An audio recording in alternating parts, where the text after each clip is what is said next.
into a street. Like me and a cigarette, step shoes on the lane. Got to find a reason to get along. Got to find a reason why money's on the line. Oh, man. Live from Live Mana Worldwide Studios in the heart of Little Italy, San Diego, the greatest city in the world. Not that your city's not great, but San Diego's pretty fantastic. This is Joshua T. Berglan's Morning Gratitude with the Mayor. Wow, what a day. Guess what, ladies and gentlemen? This broadcast is brought to you by... I'm going to cry. This broadcast is brought to you by E360 TV. Oh, wow. I can't even spit this out. This is amazing. This broadcast is brought to you by E360 TV, the Edge Radio Network, the Melissa Hall TV show, Live Mana Worldwide, and SoCo Cannabis Creations. Praise God. I'm butchering these intros every day. I am so sorry. We are being heard live on Spreaker. We're being heard live. Oh my God, this is just, I'm so sorry. I'm going to get used to this eventually, but I have to be honest with you guys. Everyone listening on Spreaker live, everybody listening on the Edge Radio Network, everyone watching live on Facebook Live, and everybody from the E360 TV network, you have to understand that every moment, every day I get to do this, I get giddy and almost emotional. This is a dream for me. Gosh dang it, I thought I got my tears out this morning. Ladies and gentlemen, this is Joshua T. Berglan's Morning Gratitude, and I would be remiss to say, if I did not say that today I am grateful for all of the people that have made all of this possible. Melissa Hall, thank you. Aaron, thank you. Glenn, thank you. Manny Lopez, thank you. Everyone listening and watching on Facebook, thank you. SoCo Cannabis Creations, thank you. Dave SoCo, thank you. I'm so thankful. God. One day I'm going to get used to this, I think, but I am so thankful to all of you guys. I am really excited to be here. This is everything in the world to me. I love doing this. This is something that I get so excited. I have to make sure that I calm down my emotions before the show because every time I get to do this, I am excited and I feel blessed, and I'm blessed to I'm blessed to be here, and I'm blessed to have you.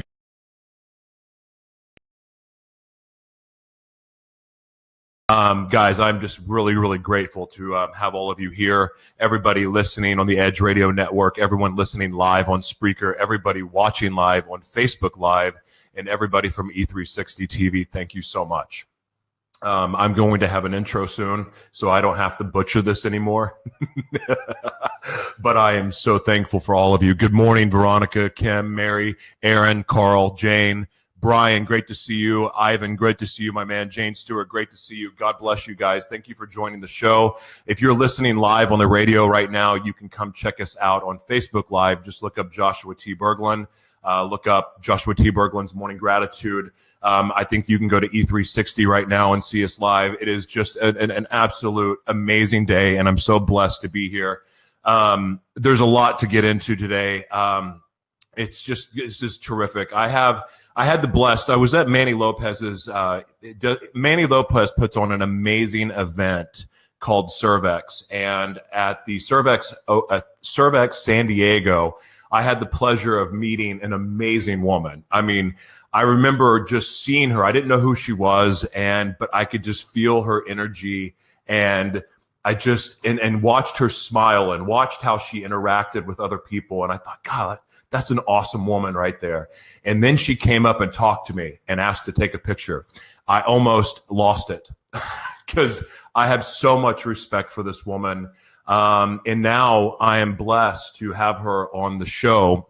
Guys, we are going to have a long show today because I also, right after the one and only Nancy Burroughs, we have Chris and Eric Martinez coming on the show. And I'm super stoked about that. Like, I hope I don't run out of energy. So I need your comments. If you guys have questions, don't be afraid to ask. And so, radio audience, if you want to be able to interact and ask questions, just come over to Facebook, join the crowd. We have a beautiful crowd today. Kim, good to see you. This is amazing. So you guys, let's get right into this. So Nancy Burroughs, MA. What does MA mean? Does that mean master's? I have my master's degree. I need to figure that out. She is an influential speaker for women's events, business events, conferences, and retreats. She has been the keynote speaker at numerous events, including Edwards Air Force Base. Nancy is a transformational relationship coach and the author of Power of the Question, 100 Questions to Strengthen Your Relationship. She is the CEO and founder of Nancy Burroughs International. Nancy has a master's degree in marriage and family therapy and is a certified life coach, as well as being certified in both NLP, I need to learn about this, and timeline therapy. Since 1997, she has been passionate about creating a space for people to heal their past, step into their personal power, and live their purpose. Amen. I'm excited about this one. As a professional speaker who has given over 500 speeches,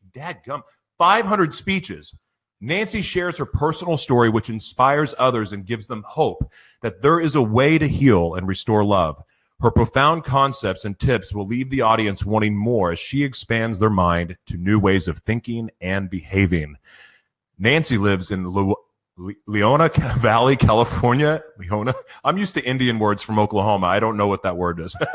Where she has been married to her husband, Michael, for 29 years. Together, they have raised 3 children, Jesse, 30, Jake, 27, and Leslie, 21. Coaching is the heart of her work. When there is an integration of knowledge and behavior, that's where wisdom begins and transformation occurs.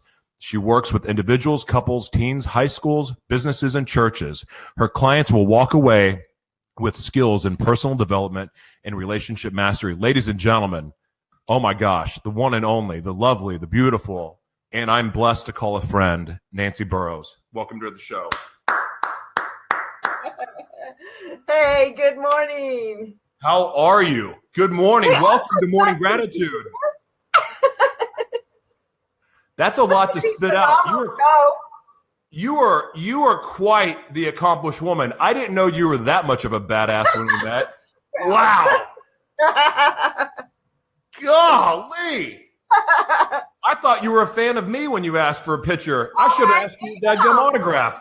God. How are you today? I'm awesome. I'm so glad to be here. Oh, I'm so happy to have you.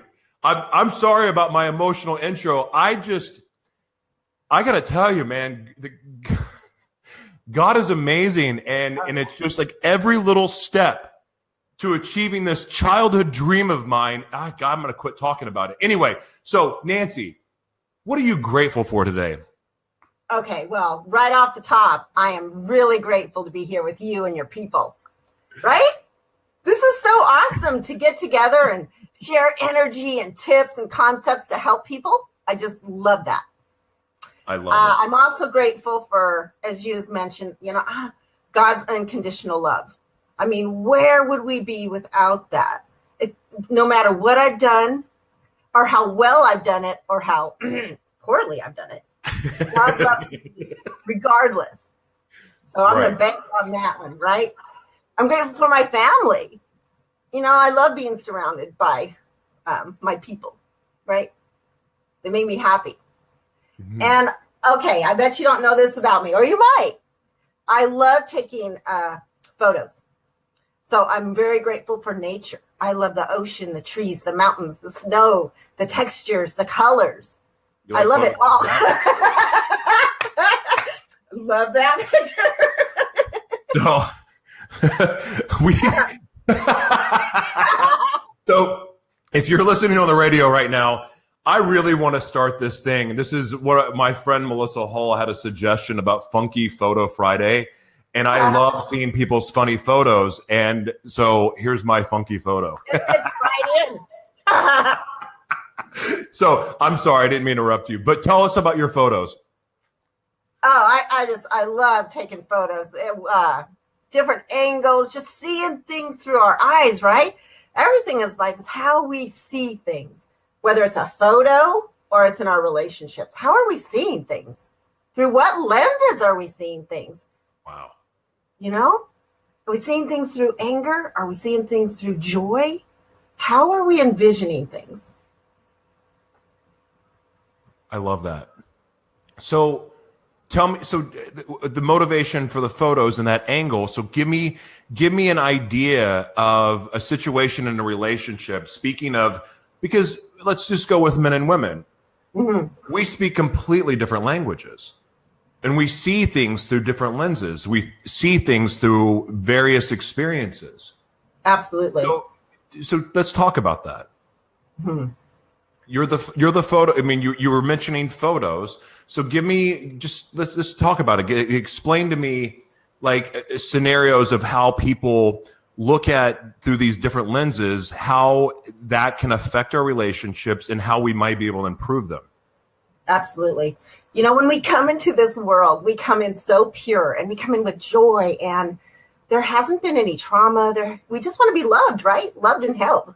Right. And then the world comes in and we're watching and we're depositing these thoughts into our brain, right?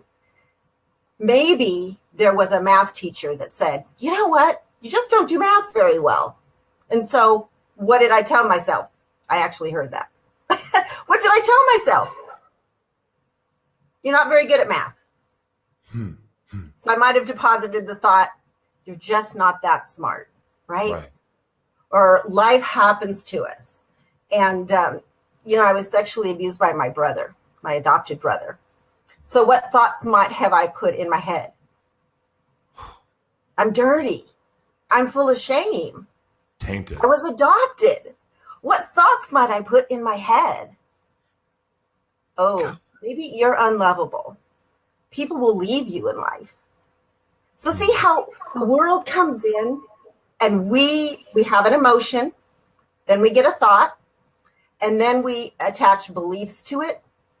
Then we write a story in our head. I know this is a lot to follow, right? Then we write a story in our head and we believe it, whether it's a lie or the truth. Yep. Oh my God. My picker is broken. So everything you're talking about is the stories I refer to them as labels, but they're stories. And, sure. You know, after what had happened to me as a child, with being molested, I thank God it wasn't a family member. I can't imagine what that would have done. But the physical abuse, the abandonment, and then letting that poison my soul. But I told myself I was damaged. I would never, like my mother and my grandmother are the biggest influences in my life. And I know they're not perfect, but I had them on a pedestal because it's what I respected. That was the model woman that I desired and I wanted. But I never strived for that because I didn't think I was worthy. I thought I didn't deserve to have what I respected and wanted. I settled in my mind. I made choices based on, oh, she'll love me. You know, she's whatever, like she'll make me better, or I would tell myself stories to make up for the fact that I felt inadequate and that I didn't deserve to have what I wanted. And it's amazing how those stories that I told myself, how it shaped me going into a relationship, my first marriage, that I should not have ever been in. But I thought, oh, I just found out that I had a 3-year-old daughter, moved back from Florida to Oklahoma. And I started telling myself, well, she'll make me be a better father, because I thought that I couldn't be crazy and fun and free spirited and be a good father. I settled. And then what happened was I got in a situation where now I'm stuck in this commitment that I didn't want to be in. So then I started living a double life and then a triple life. Then I get divorced, lose everything, and then walk into another relationship in a situation that was even worse than the last. And then started living a triple and quadruple life and started putting all of these masks on. And all I did because of a story and a lie that I told myself, and it altered my course for years. Exactly. And all of the damage that I caused because of that is, I mean, looking back at it, man, it makes me sick, you know? Now, I live my life much differently now, but think about all the people out there that are telling themselves stories and lies and the damage that it's not just causing themselves, but they're causing other people. So it's just it's amazing to me how powerful the stories we tell ourselves are. It is. And isn't it interesting that by telling us these stories, we think we need to be somebody else, or we need to take on, I remember when I first got married, I was like, if I just keep the house clean, if I'm keep my kids clean, if dinner's on the table, he'll love me more, right? Yeah. And it wasn't for me, it was my actions. If my actions just match what I think the perfect wife is, he'll love me. And when I first got into the speaking business, you know, it was like, oh, I want to be one of those women of faith speakers. I want to be up on the stage. I'm going to wear what they wear, and I'm going to act like they act. And and I was trying to be somebody I wasn't. Right. And that just doesn't work because it's not authentic. It's not real. And it's almost like false advertising, isn't it? Right. How are they going to really love us because they don't even know us? Tell me, so you mentioned that you were raped by your brother, correct? Mm-hmm. Okay. When did you start the healing process? Like how long did you allow that to soil and remain inside before you started screaming out for help? That's a really good question. Actually, if you would have asked me when I was in my 20s, I didn't remember any of it. And I got into college and I was taking a psychology class, and it was a final. And they asked on the test symptoms of being abused. And all of a sudden, they started resonating with me. And then there was this line that said, lighting a fire. And I had lit a fire. Now, I didn't mean for the fire to be big, but it took a tree down, actually. So, yeah. See, remember back that unconditional love part? You don't have cats, do you? No, I was, no, it wasn't. Doing joke? I was just playing with matches in lighting pine needles on fire. I didn't win that, so it wasn't intentional. So anyway, back to the test. I just broke down in the middle of the test, and then all the memories came back, and I actually shut it down. Then I got into my master's degree, and we hit the topic again. I'm good with my stuff, so I'm going to just let it out there because I don't know who's watching and I don't know who needs to know this, but our mind is extremely powerful. It holds memories, and if we don't take care of them, they just grow and manifest, right? So when I was going through the master's degree and studying it, I actually saw spiders in my bed, spiders that didn't exist. Yeah. So I thought, you know what? I'm not going to approach this because I don't want to keep seeing these. And so I didn't approach it.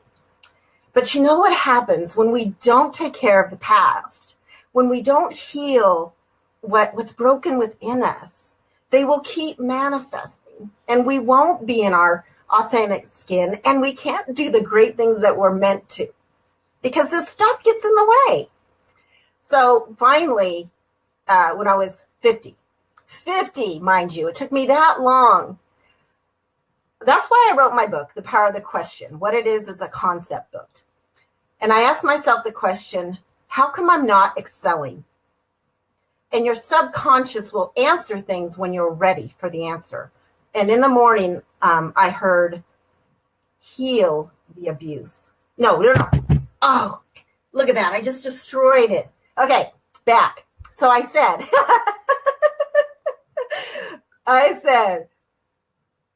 how come I'm not excelling? And in the morning, I heard, you think you're broken. You think you're broken. So then I followed it up with, what do I need to do so I think I'm not broken? And it said, heal the abuse. So I dialed up somebody who I knew was good at that, and I faced it. And you know what, Josh? We just don't know how captive we are, what a prisoner we are, until we heal what's broken. Like, this is why you feel my joy. This is why I can radiate it out, because I carried that weight for so long. And now I'm free. So let me ask you, in your experience, and you're very, very accomplished in what you've done. For me, I've always been confused by, like, the sexual abuse triggered thoughts that did create nightmares, but they weren't nearly as, they didn't F me up as much. It didn't F me up as much as the physical abuse, the feeling of, and look, I've forgiven my father, but this just be the truth here. Like, the feeling of his hands around my throat. I can still feel them to this day.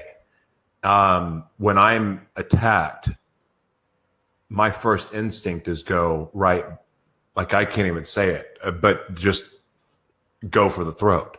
Right. Whether it's verbally or physically.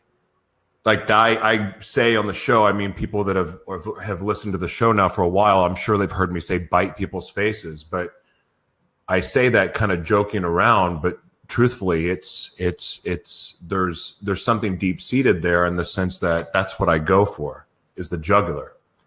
And because I think the physical abuse has damaged me way more than the sexual abuse did. Is that common, or what do you know about that in your experience? It's all damaging, and each person is different too. Sometimes people will tell you, it's the verbal abuse. It's the verbal abuse I can't get over, because the thoughts are so deposited in there. Right. Yeah. So I think every person takes things differently. Yeah. I really do. The irony too in the event that we met at is, I don't know anything about orphans and that system at all, the foster program. I didn't know anything about it until the first Cervex that Manny Lopez put on. Then I met Lauren Harris there, and then and now all of a sudden I have all of these people that are coming into my life that have been part of the foster care system, and the one thing that we have in common is the abuse. Yes, and it's so heartbreaking. It's so heartbreaking because you look at adults. I remember being a kid, and I was raised at the country club. I was 7 years old and got to, like, frolic around the golf course all day long and was just be friends with everybody. But I was around adults, and that was my babysitter. And so, but we look to adults, we look to people that are older than us and wiser than us to protect us and to give us wisdom. And when we offer that trust to them, and then to have them use it in such a negative way, it's amazing what that does. How did you heal from your abuse? I called a mentor up who was actually a facilitator for Clemmer and Associates, and I had known him, and he had me share my story. And like I said, there's a masterful counselors, therapists, there's this intuition sometimes that we have. And then when we feel it from somebody, we say it because we accept that intuition that we have. And he must have had that with me, because I told him about the fire, and I felt a lot of shame about that. I mean, a ton of shame about that. And you know what he did, Josh? What? He laughed. He laughed. And that was so healing for me, because I didn't feel so like, you huge sinner. You know, like I got to be human. Like, it was an accident. I didn't mean for that to happen. Yeah. The most freeing thing for me, in this journey that I've been on the last, I guess it's 3 years now, and the heal, when I finally started doing the work to heal, is the moment I realized I was grateful for everything that happened to me. Like, I was able to look, and the self-inflicted stuff I can't say I'm grateful for, because, well, it's really, really hard I can't wrap my head around what in the heck I was doing to myself. But the things that happened to me, I now look at it and smile and go, this was part of God's plan, because now I have a voice. I'm being blessed with a platform to speak out and use my voice to encourage people to have a voice and scream out. Like, you don't need to wait until you're 36 to get right. You don't need to wait. You can do it now. You can start the process now. And a lot of the healing, and I know this is something you're big on, but a lot of the healing started when I finally accepted the assignment from God to live my purpose. Amen. When that happened, and so in the irony in that, and it's still baffling to me how living my purpose and in my pain kind of met in the middle. They started working together. What a mind-blowing thing. Like, my pain is part of my purpose, in which brings me the most joy in this world. Yes. What a freaking concept is that? That's amazing to me. Right? Like, what? It's crazy. Yes. So I want to talk about this. So how did you, like, for you, because you have like mastered the living purposefully. Yes. What made you get into that? Like, where'd the motivation come from? Okay. So one of my themes is love. I'm very much about love. And after 17 years of marriage, my husband and I separated. 17 years of marriage. And I really hit bottom. I began to question, what is love and how does love behave? So this became my quest. What is this love thing, right? How do I interpret when my birth mother gave me in the name of love? When my brother said, I love you, how did what kind of love is that? Right? Right. So it became confusing. So after 17 years of marriage, one night I came home from a conference. I was stoked. And I came home. Did you say you were stoned? Stoked. Oh, stoked. Okay, sorry. I did. My bad. And shout out to SoCo Cannabis. No. And so I drove home, and what did I come home to? I came home to a dark, lonely, and empty rental house. And I got to tell you, it was just like my life. And I hit bottom that night. And I cried out to God, dear God, where are you? And you know what I heard? What? Nancy, I've always been there. Oh, it was a huge wake-up call for this woman. You know, I've always been there for you, but you haven't always been there for me. And it was a very humbling moment, and it was a defining moment in my life, because I was one of those wives that was like, it's your fault. Talk about resentful. I was so resentful. Holding a grudge? Oh, heck yeah, I can tell you what you did 10 years ago. Women have that superhuman ability to Right? pull stuff. Oof. Yeah. So I got humbled. And instead of opening my favorite book and looking at a few verses and going, oh yeah, I got to go to Vaughn's now. You know, it says that these are living words, that these words come off the page and they can just go deep in your soul and change your life. And when I read, love is patient. Love is kind. Love doesn't hold grudges. What? Love isn't resentful? What? So I got really humbled. And I decided to, you know what? I'm going to take responsibility for me. What if I take responsibility for me? Will that influence? Will that change the dynamics of our relationship? And so we got back together and we gave it a go. It's not like it was perfect, right? You know, right from the get-go, but it's so much better when you just come from this heart of love. And I just really want to validate about how we can change and accepting what's happened. I even have this philosophy that I think God is, okay, this is my thoughts. I think God is almost complimenting us because he said, you know, Josh, I know you can handle this. Nancy, you've got this and I will be there for you and I am with you, but I need you on my team in this certain way. And I know that you're going to help people. And so I'm like you, I want to embrace that. We know what it's like. We know what it's like to have the pain and the struggle and the fight. And then we know what it's like to have that freedom, right? Yeah, absolutely. I remember for the years going, where's God? Where's God? Where's God? Mm-hmm. But and looking back at it, when I finally was just shut up and learned to listen, I realized that he had been there and he had been trying to talk to me, but I said, no, I want this. I want that. I want, I think they call it, what is it? The fleshly desires or whatever.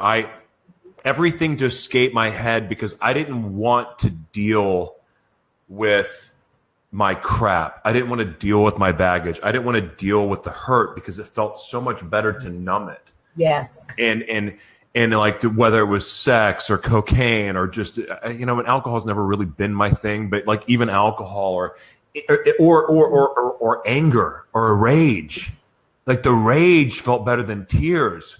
Like people make fun of me. I get made fun of all the time. I cry, but I have 36 years of built up tears that are been waiting to come out. Like, yeah. God has shown me this opportunity my whole life. And so now every one of these moments and every one of the milestones and every one of the setbacks that I have, I just know that it's going to be okay. And I trust in his plan. I got fired on my day off from a radio station. Like literally. So this is the truth. This is true. This is an honest to God story. I was so excited because I got picked up by a radio station that's heard globally. Not going to say their name, but Joe, hello. I know you're listening. And then after a week of just doing like, wow, it was fun. And there were some kinks and bugs and heck, there still is. I still can't figure out the intro thing, but because every day something new happens that I want to talk about in my intro. But on Saturday, I got a call from Glenn, who is with the Edge Radio Network, and he offered me a position to be on their station too. Well, I thought, well, this is great. This is an affiliate station. Now I'm going to be on 2 radio stations. Well, guess not, because I got a call going, you're fired. Or not, it didn't say you're fired, but basically you're terminated from the station. Mm-hmm. And I'm like, well, what the heck? I didn't know. And so we had a talk, and then I was given an ultimatum to choose between that radio station and the Edge Radio Network. And one was a startup. But something I prayed about and felt in my heart, you know what? This is not about how big the audience is. This isn't about any of that. This is about doing his will. This is about doing what I was created to do. So I chose to go with the Edge Radio Network. And there was a drop off, obviously, in listeners. But last night I found out that this is now powered by E360 TV. But even in that moment of getting fired, right after I thought, oh my God, I've achieved a lifelong dream, and then I get canned, I go, you know what? I just trust. I just trust that God is going to do what he has my best intentions at heart. Absolutely. And knowing that, I didn't miss a beat. I mean, mind you, I'm still figuring things out. But as far as my enthusiasm and my passion and my love for doing this show and getting to speak with people like yourself, that didn't change. Yeah. If anything, it was elevated, and I was encouraged because I was being supported by people that believe in me. Yeah. And for 30, I mean, however many years, I don't want to do math right now because I'm going to butcher it, but the point is that 98% of my life was about not feeling inadequate and not feeling like I was good enough and not feeling like I fit in and not feeling like I was supported and loved by anyone but my mother. But I mean, and to finally be able to just step into that purpose and have these amazing people come in my life that truly care and want me to help me get to where God wants me to go. We all have separate missions in life, and each mission is our own. Yep. But the more we live our purpose, the more steps that we take towards living our purpose, all of a sudden people start to come into your world, into your hemisphere that are with you on your journey. And it may be for a week, it may be for a month, it may be for a few years, or it could be for a lifetime. You don't know. But the beautiful way of one of the most beautiful things in the world is watching God work when you do what you're called to do. Absolutely. So I want to ask you something. People ask all the time, how do I know what my purpose is? I know there's a few of them on here right now because they ask every day. Like, how do I know what my purpose is? What do you have to say to that? Your purpose, you've been given gifts and natural abilities, right? So I would look at those. Look at those things. Look at those things that you're really good at. Sometimes there's a great saying, if you are in the frame, you cannot see the picture. If you're in the frame, you cannot see the picture. So sometimes what that means is we're just too close to ourselves sometimes to see. So imagine going outside that frame. Mm-hmm. That's why we get to imagine. Mm-hmm. So this is how I found out mine. I was working for Manpower. It was a temporary agency, right? Mm-hmm. And they sent me into another temporary agency, and they wanted me to be a spy, right? Spy? A spy. Espionage? Yes. Many Wait a second. Are you sure your name's not Nancy Drew? Does anyone remember Nancy Drew? Right. Okay. And so I went in and they interviewed me, and they said, if you could be anything, what would you be? And I said, you know what? I just want to be a speaker, and I want to speak about something I'm passionate about. Whoa. That was way back when, right? Oh, wow. So if you take yourself out and let yourself imagine, dream, if I could be anything, regardless of money, how I perceive myself, regardless anything, what would I be? Yeah. I love that because I did the same thing. I told this story, I think, in one of the other shows I did when I was crying my eyes out about, it was when I bought the microphone. And, and and all of my guys I worked with and golfing buddies and we were always obsessed with talk radio. We always talked about talk radio. We had our favorite shows and we would do bits and, and I always say, man, I swear to you, if I could do anything in the world, I would be a radio host. And I would just say it but also say it without the belief that it was possible. Uh-huh. Because I'm like, I'm in Oklahoma and I'm such a boob. Anyway, I'm in Oklahoma. I'm in sales. Like, I can't do radio. I'm not going to go to radio school. I'm not going to do any of that stuff. Oh my gosh. I got to tell you, every day, I just think about those little seeds that were planted and I always pull up my phone when this happens, but Morning gratitude started on this phone. And to think about that, and I didn't take it serious, but the minute I go, wait a second, after hearing TD Jakes talk and the minute of like doing this purposefully, setting the time, 9 a.m. Pacific, and treating it like a show and trying to do, I would put YouTube videos up originally because I wanted to have the intro, because one of the things about lives are like, oh, I'm going to wait for some people to join. And you're sitting there awkward for 10 seconds. I'm waiting. I'm like, come on. So we're going to play music videos. Well, then YouTube got mad at me. And then I figured out, someone blessed me and said, oh, you only get 30 seconds of music before you get in trouble. So that's where the music came from. Oh. But also the music, that is also what helps me nervous. You saw me on camera. Like, I'm a nervous freaking wreck before I do this, especially today. But I mean, here's the thing. And I think this is something that you're saying is, if you have a dream and you feel it, you know it, and you go, man, if I could do if you're saying to yourself, if I could do anything in the world, I would do this. Now, look, if it's be a doctor, yeah, you're going to have to go to school. You're going to have to study. Whatever it may be, the point is this. The first step you take is not going to get you there. It's a freaking journey, and you got to work for it. It's not easy. Right. It's not going to be given to you. But if you do it purposefully, if you take the steps purposefully, I promise you, your dreams will come true. I swear to you. And dadgummit, if anyone can, I'm proving it. And I've not reached my goals. I have not. Where I want to go with this and what I want to do, I'm not there.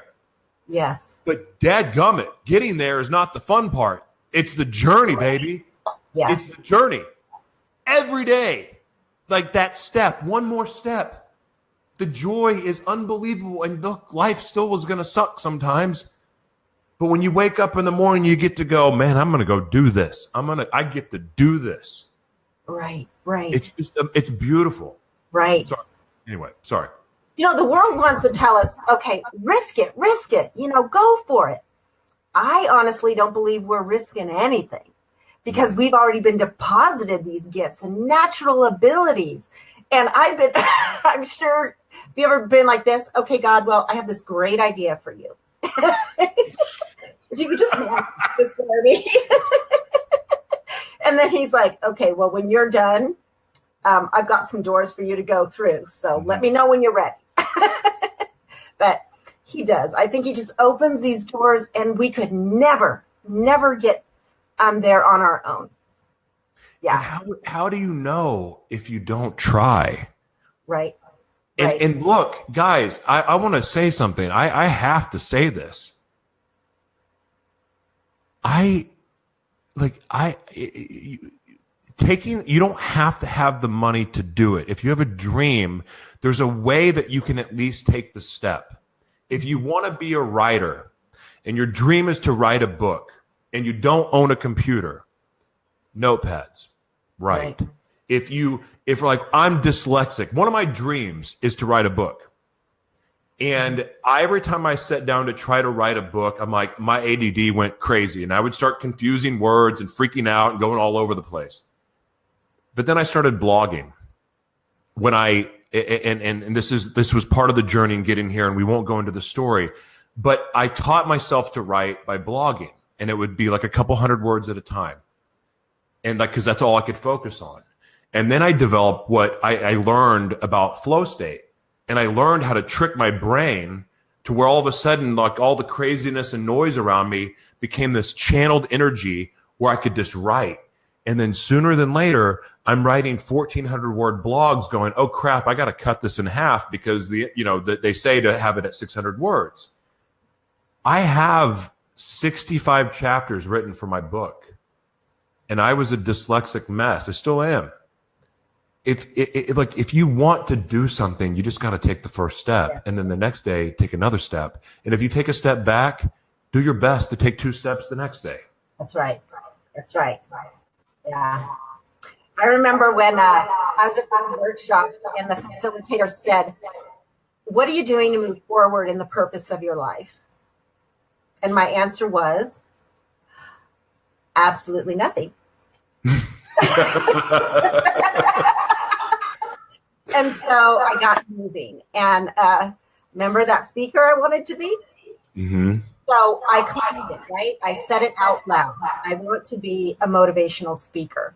When I went home after this workshop, I tell you what, Josh, I went to this restaurant and there happened to be this piece of paper on the door and it said, Toastmasters meets here. And I was like, I've never seen this before. What? So, it's just like you said, one step at a time. And when I first started speaking, when I was nervous, Josh, this is what my lip would do. It would distort like Elvis. And my chest would break down. I can't do it.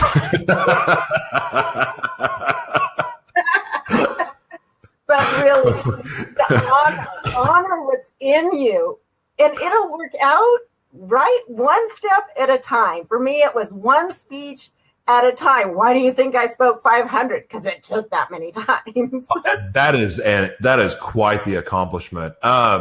Really quick, I want to give a shout out to the Edge Radio Network and everybody listening live on Spreaker, and an absolute welcome to everybody from E360 TV. Thank you guys so much. I want to give a shout out to our Facebook audience, all of you lovely people, Lucette, Denise, Eileen, good to see you. God, people from all over the world here. Avi, my man, Monica, Glenn, good to see you. Wow, what a beautiful crowd. Trisha, great to see you. Carl, welcome everybody else that I can't see on the screen. Thank you guys so much for joining us and our amazing guest, Nancy Burroughs. And up next after Nancy, we have Chris and Eric Martinez, which will also be fantastic. So what's next for you, Nancy? What do you have going on? I claim this year is my launching year. So I'm like you, I'm going to start doing podcasts and webinars, and social media is really just booming these days, isn't it? And how fantastic. Look at the names that you just named and where they're from. We can all over the world. Yes.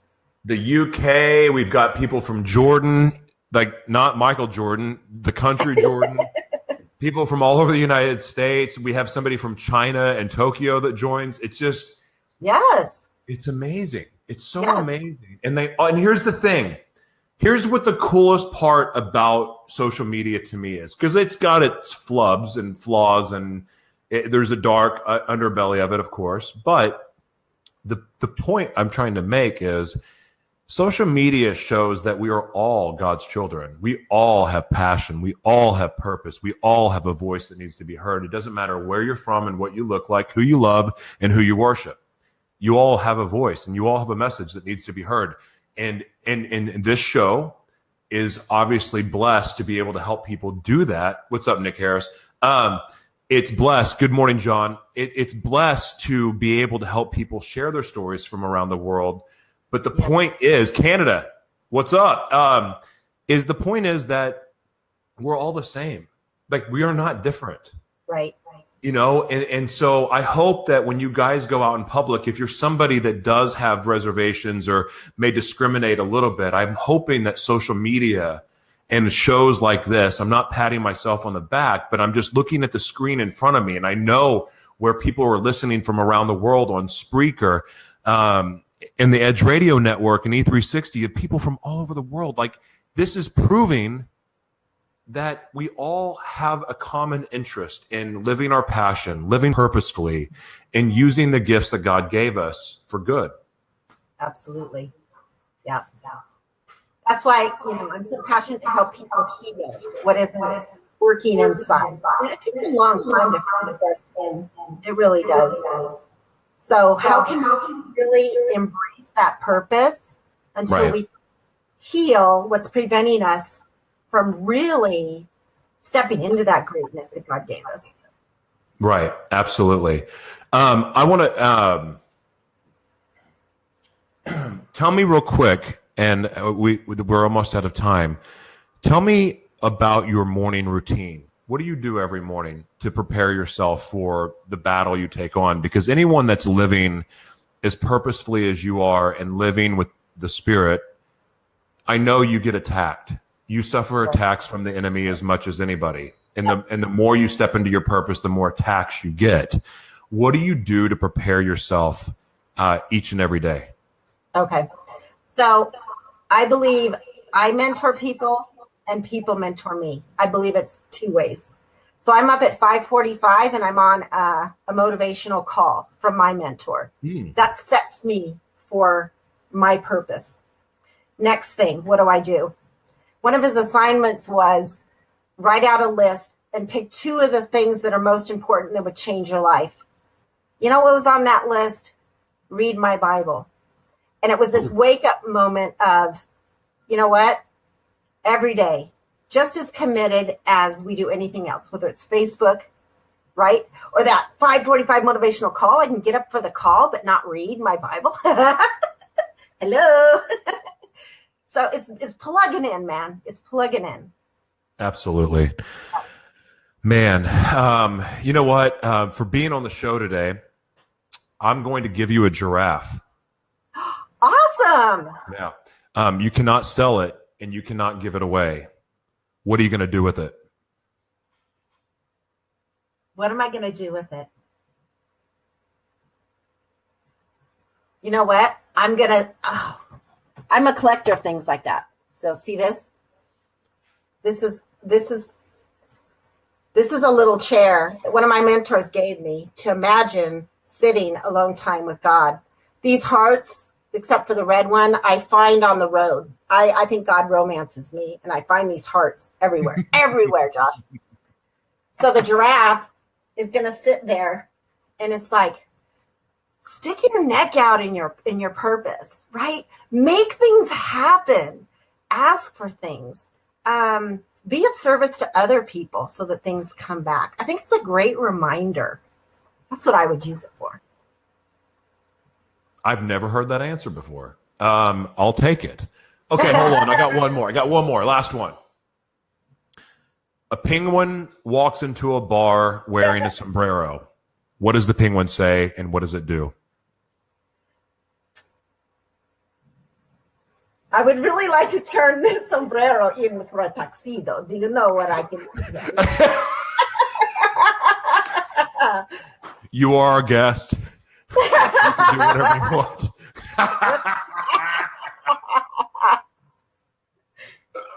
I quit. I got it. Oh my gosh. Nancy, I love you. You're amazing. I'm so blessed to call you a friend, and thank you so much for being on Morning Gratitude. I want to have you back on so we can go deeper into purpose and your other projects and promote your podcast. And look, you're a friend of the show. Anything we can do to support you, we are going to do. Awesome. Thank you, Josh, for having me. God bless you. Amazing. Oh, God, bye. Oh, man. Wow. That was fun.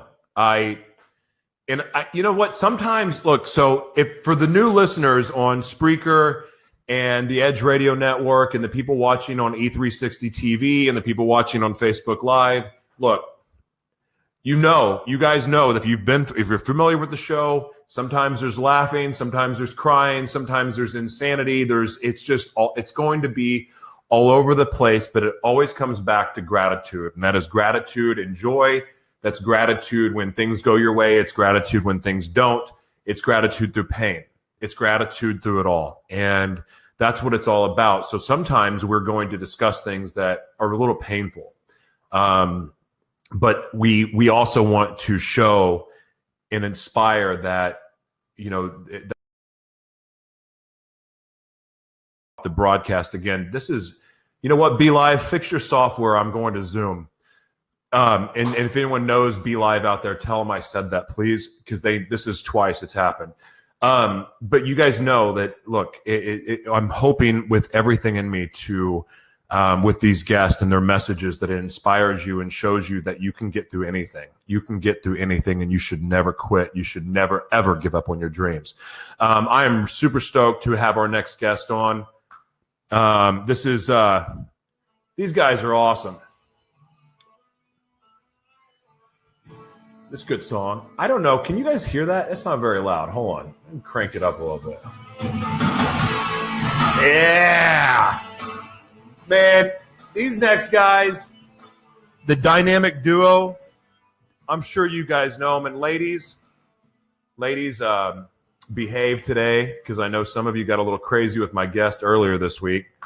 And look, Chris and Eric Martinez, I had the pleasure of meeting them also at Servex, but this Servex in Orange County. I love these dudes, man. Like millennials, I'm sure they're millennials. They look like millennials. They're younger than me. Anybody that is that age that is trying to set the world on fire in a good way and inspiring people, improving people's life, mind, body, spirit, health, all of it. These guys are just, man, they're incredible. Like, they're incredible. They're so inspiring. I love what they're about. And I'm honored to have, I'm honored to have everybody on my show, but these guys are kind of celebrities. And to have them on the show, to have them come talk to you guys means a lot to me. So we're going to get right into it. Ladies and gentlemen, the dynamic duo, oh my God, they're identical twins. It's kind of fun. I can see them. You can't see them yet. They really are. I think they're freaking identical twins. They look exactly alike. I want to ask them about dating. Chris and Eric Martinez, what's up? Welcome to Morning Gratitude. How are you guys? Joshua, how you doing, man? Thank you so much for having us. And hopefully the eyebrows aren't taking over the entire screen. That was kind of our big concern coming on here. Dude, I got some pretty big eyebrows too, man. But I got a bigger head, so it kind of pulls them apart a little bit. Wow, you guys, welcome to the show. Thank you so much for taking the time to join us. How are you today? We're doing good. I mean, can't complain. I mean, Friday, the weather's great out here in sunny SoCal. So too blessed to be stressed, as Manny Lopez says. You know what? It's every time I talk to him and he say it, he really means it. Yeah. He really means it. And it's terrific because, yeah, it's a great mantra. Guys, first and foremost, before we get into it, what are you guys grateful for today?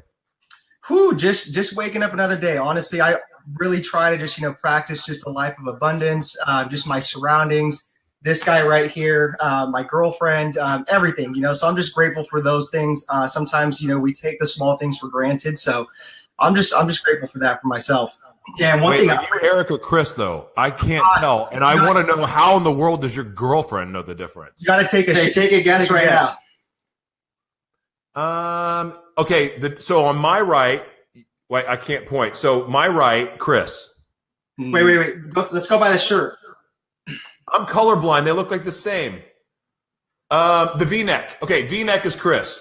Joshua. No? That's Eric. Gosh dang it. All right. So I want to know, what is the difference? Because you guys look exactly alike.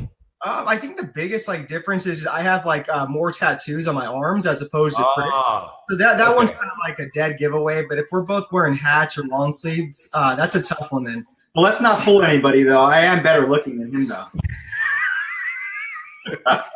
Well, you guys look exactly the same. I think one of you should cut little things in your eyebrows. Right? Yeah. Like Vanilla Ice. Anyway. So I really appreciate it. You guys coming on the show. So tell me, what's going on with you two? I mean, you guys, the last I saw, you're doing webinars that are blowing up, and you do these amazing Facebook Lives. You have a fantastic book. Wow. I mean, what the heck? What are you up to? Yeah, thanks a lot, man. We're just on a massive mission right now. We're just really trying to stick to our vision, our core values, what we're about, what we've learned the past decade, just being business owners, being entrepreneurs, just what life has taught us. We're constant students. We're trying to get better, surround ourselves with people like you to uplift us, stay hungry. So, man, we are just on this massive mission, but it's tough. We have our ups and downs like the entrepreneur roller coaster, but we're trying to stay focused. We're trying to make an impact on the world. And, yeah, that's pretty much what we're up to right now. So what exactly is the mission? So the main mission really is just to impact lives. Like for us, when we first started this out, it was really all about fitness, really changing body compositions, increasing like confidence, all that stuff. But now it's really evolved into really just helping people become a better version of themselves, and then using the fitness as an icing on the cake, right? So we're huge into personal development. We're huge into shifting their mindset. We're huge into transitioning what we call living a badass lifestyle. And then on top of that, that's when you start adding the fitness in, right? That's just a tool. Okay. So right now we're trying to really, cultivate all 5 of those elements that we're talking about for somebody. And that's just to add on to that really quick. This is something that we really talk about more in depth in our book, The New Era of Fitness. So we see fitness as a form of personal development, and just with where society is going, where technology is going, it's just like, if you're not working on yourself as well as kind of your body, then, you're really not going to evolve. And we're trying to preach more to chase the 6-pack in the brain first, then chase the 6-pack on the outside, right? Everybody just wants to be physically fit, but nobody wants to be mentally, emotionally, and spiritually fit. So this is the thing. So there's a lot of the personal development gurus, when you look at them, they're sloppy. I mean, everything that comes out of their mouth is great. It's like a pastor who is preaching about the importance of eating well and talking about the Daniel plan. I didn't mean to call him out. He just rejected me to be on the show. But he's talking about being healthy and fitness, and he's preaching it and talking about the Daniel fast, but he's not working out. Motivational speakers the same way. Like, you cannot be of sound. If you're not taking care of yourself physically, how do you expect your message to be taken seriously, is what I've always believed. And what you guys are doing, you guys incorporating all of it, because it all matters. I love that. But I want to know, you guys are millennials. Like, people are like, how do you feel about, like, millennials are so disrespected. Like, they're lazy, they're this, they're that. They don't take anything serious. They live in their parents' basement. What do you have to say to that? Obviously, you're proving them wrong. You don't live in your parents' basement, do you? No. Okay. So what do you have to say about that? Because I personally think millennials are the most misunderstood generation since maybe the 60s generation. Yeah, so I want to touch on what you talked about earlier about the personal development thing and the gurus, and Eric can touch on the millennials thing since he's a minute older. So what you talked about in the personal development thing, here's the problem that I see is a lot of these people that they're preaching are not practitioners. They're not walking the walk. It's so easy these days to hop on like a video, a webinar, and just talk, but nobody is sitting there doing the actual work, walking the walk, right? And that's something that what we really pride ourselves on is being true practitioners. We live and breathe this lifestyle every single day, and we admit when we make mistakes. We admit when we need to sit there and learn something, change something, and then we'll go out there and teach it. And I think a lot of these practitioners, they're just one-sided. They just sit there and they read a book, or they go to a seminar, they come off this high, and they're just like, okay, well, here, you got to do this, and then you got to buy my product. But they're not really living, breathing the lifestyle, and they're not really true practitioners. And I think to add to your question about millennials, and I think you're spot on about that. A lot of millennials are really disrespected and overlooked, and they are looked at as spoiled, just instantaneous gratification. And there is some truth to that, but at the end of the day, it's like millennials are, what's going to take us, through the next generation. Keep innovating with things going around, and it's like a double-edged sword, right? To me, it just comes down to surroundings, your upbringing, your mentors. That's something that's really key. So for us, we're thankful for our parents, just raising us right. Then we put ourselves in a position with mentors. So the last 5 to 7 years we've invested in high level mentors from fitness, business, marketing, personal branding, to where it's like we want to expedite that learning curve and learn from them. And a lot of millennials don't want to do that, right? They think that they can do it on their own. They have that superhuman ego and syndrome. So I think it just really comes down to where is this millennial's mindset at? Is he basing his business around his core values? Is he, is he in the growth mindset, or is he still in that fixed mindset? I love that. I read an article talking about millennials being misunderstood. And what a lot of people forget is, my parents, and in the way where I grew up, it was about, work hard and get an education and you know, but it was also about spending money on credit cards and financing things, and then all of a sudden we had the economy crashed, and the millennials witnessed that crash and what it was like to do without. And the mindset of a millennial that I love, that I think is rubbing off on people my age and hopefully older, is the willingness to collaborate and work together. Yeah. It's changed to me the way networking is looked at, because you guys are willing to work together, collaborate, come together for projects. And whether it's temporary or long term, the fact is you're willing to collaborate. You're willing that you don't necessarily need to own the 50,000 square foot house. Like, you know, Uber is a thing now where we have a more of a shared mindset, but it doesn't take away from your drive. You guys are two of the most motivated people I've ever seen in my life. And you're trying to change the world. You're trying to make the world a better place, because maybe you've seen a greedy world and you want it to be different. Like, that's what I like about millennials. Yeah. No, thank you very much for the kind words too. No, man, I think you guys are great. So what I do want to know, though, you guys have taken on a huge mission. Like, I mean, you really are trying to change the world.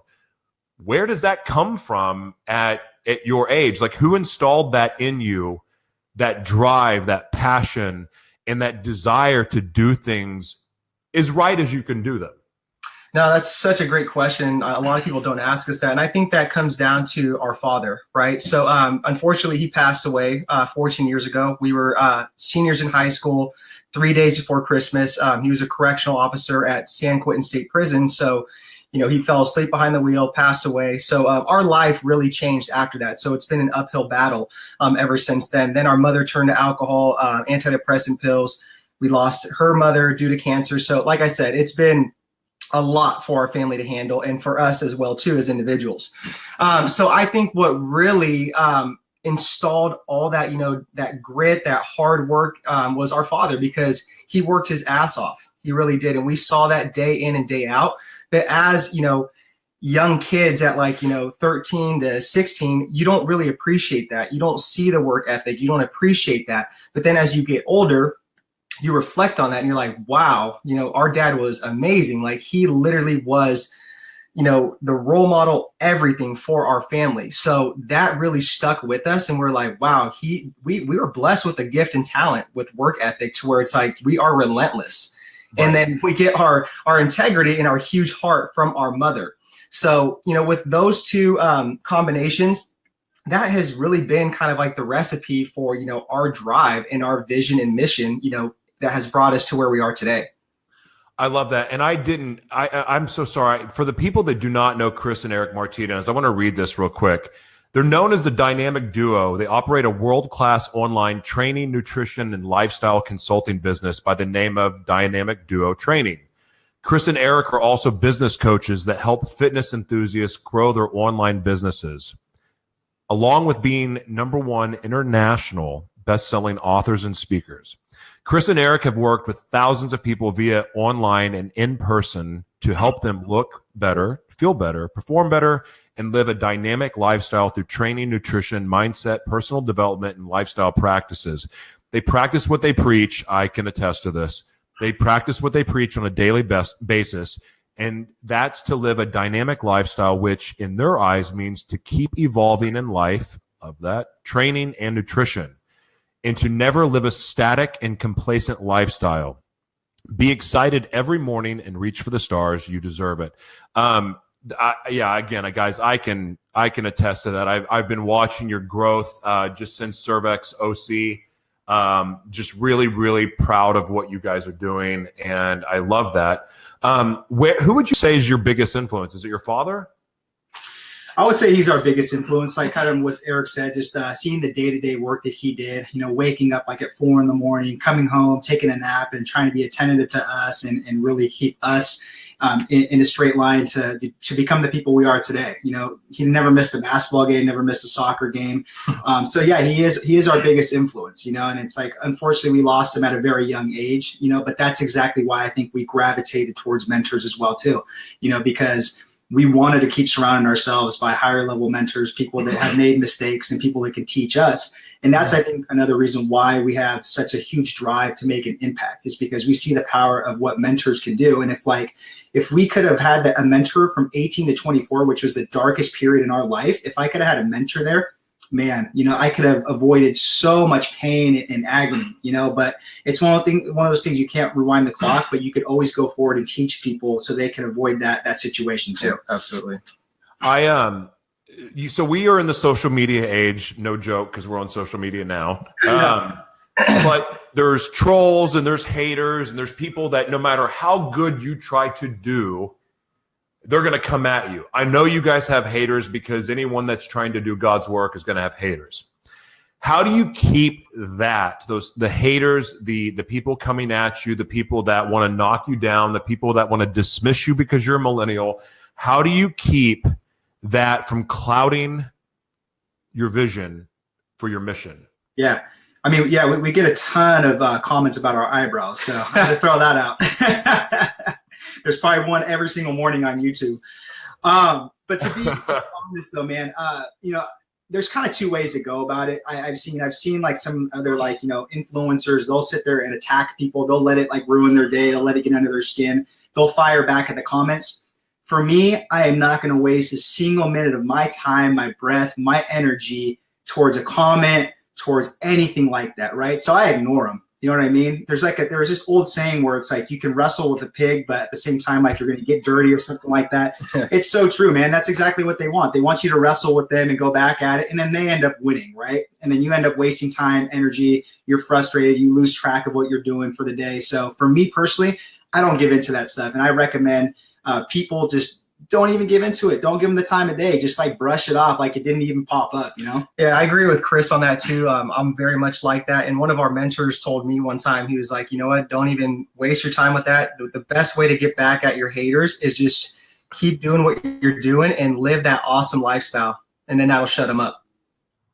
I love that. I love it. Wow, man. So there's so people are already harassing your eyebrows.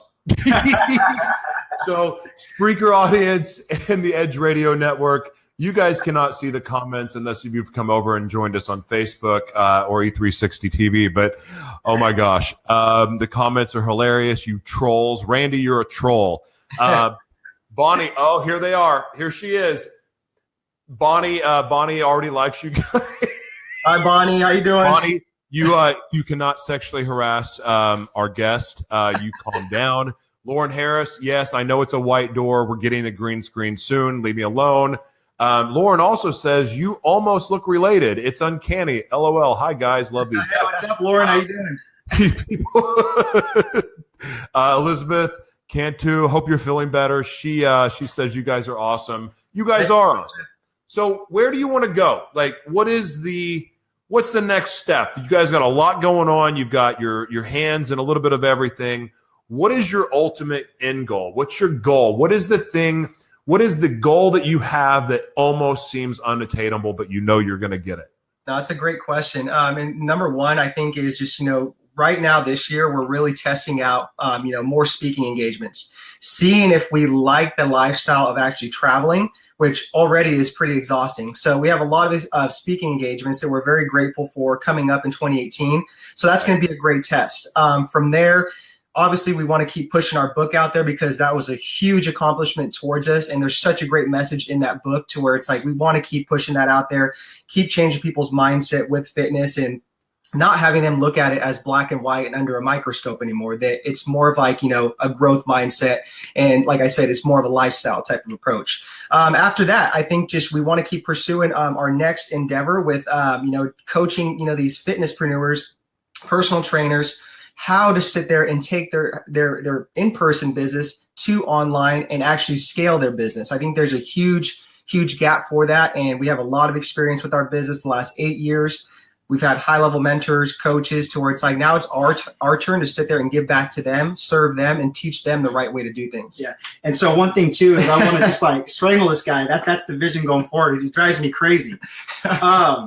But seriously, the one thing though I think is a great message too for your listeners that we've learned and going forward, it's great to have a vision, very crystal clear vision to keep you on track. But I think it's also important to not get married to that vision, because what that's going to do is it's going to create you to be fixated on that, and you need to be able to pivot and adapt when things come up. And us as humans, we have different interests. Things come up, different opportunities come up, and I think you need to be able to sit there and adapt and pivot to some of those opportunities. And I'm a huge proponent in experimenting with things, right? So like with Eric and I, we love experimenting with things like what we're doing, speaking right now. We want to experiment with maybe doing some masterminds of ourselves, some workshops, some meetups, things like that. So you just got to test things out and see what you really like to do going forward, but still stay within alignment with your vision. But don't get so fixated on it. It's this straight linear line.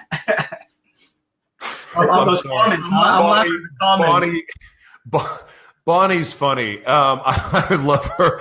I don't sexually harass people. I'm just trying to have fun. I know. And she's also a twin. Good. That is great advice. Oh my gosh. I don't know if you guys can see the comments, but I can. Yeah, and sometimes I cannot keep my composure. Wow, guys, I'm so grateful that you came on the show. Do me a favor, because your book is fantastic. It's just, it's in the other room, and I can't leave. But please plug your book in the comments, because I do really encourage people to read your book.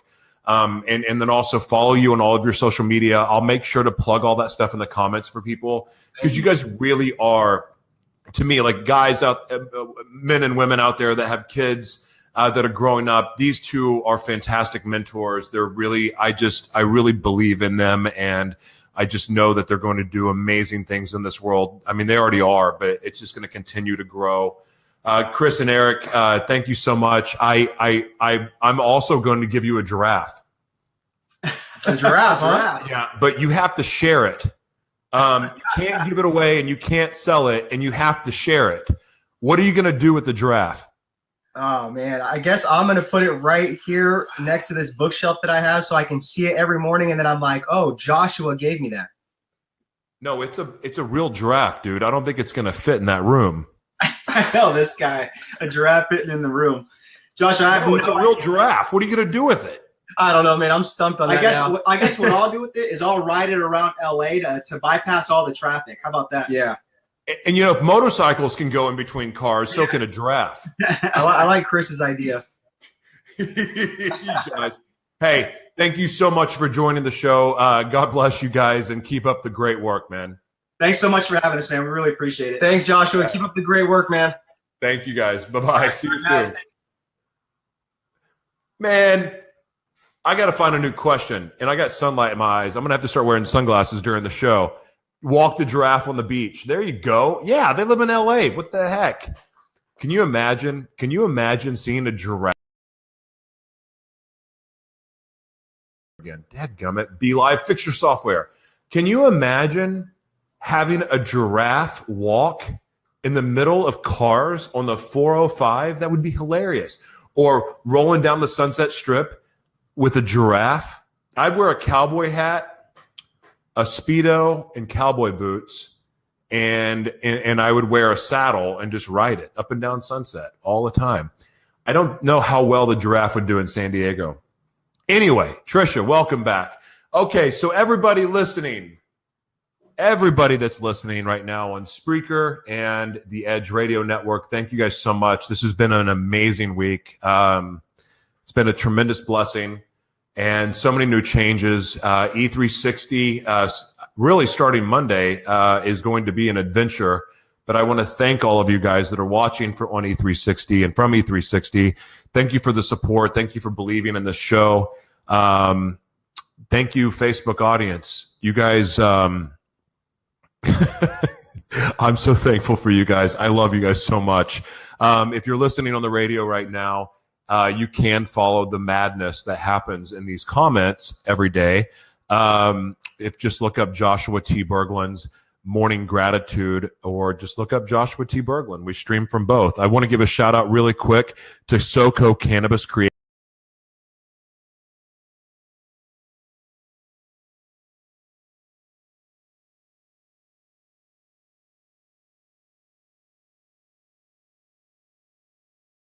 kicked off again. Dadgummit, this is annoying. So anyway, one other thing. Cauliflower pizza. So as you guys know, I'm obsessed with this cauliflower pizza. It is the greatest pizza ever. I honestly, like, why would you ever order anything, you know, like from Pizza Hut or whatever, unless if they want to sponsor the show. But I'm obsessed with this cauliflower pizza. It's cauliflower crusted pizza. And I went to Ralph's and bought every one that they had yesterday. I'm obsessed with it. It's so good, and it's actually healthy. Who would you imagine? But I've contacted them, and I've been harassing them about them sponsoring the show. And I got an email back from them. And so I don't know. We'll see. Stay tuned. Anyway, you guys are amazing. I'm so grateful for all of you watching the show. It means the world to me. It's been a fun week. Next week, I think we are going to have a better intro because I swear to you, I have butchered the intro so bad every day. And it's just, I get so excited and giddy. Like, I need someone to do it for me. Anyway, I love you guys. Thank you so much. I'm so grateful for you and all of the support, the love, all of your shares, likes, comments, all of that stuff. Thank you again, Spreaker audience. Thank you again, the Edge Radio Network. Thank you, E360 TV. Thank you, Facebook Live. God bless you, and see you very, very soon. Bye-bye.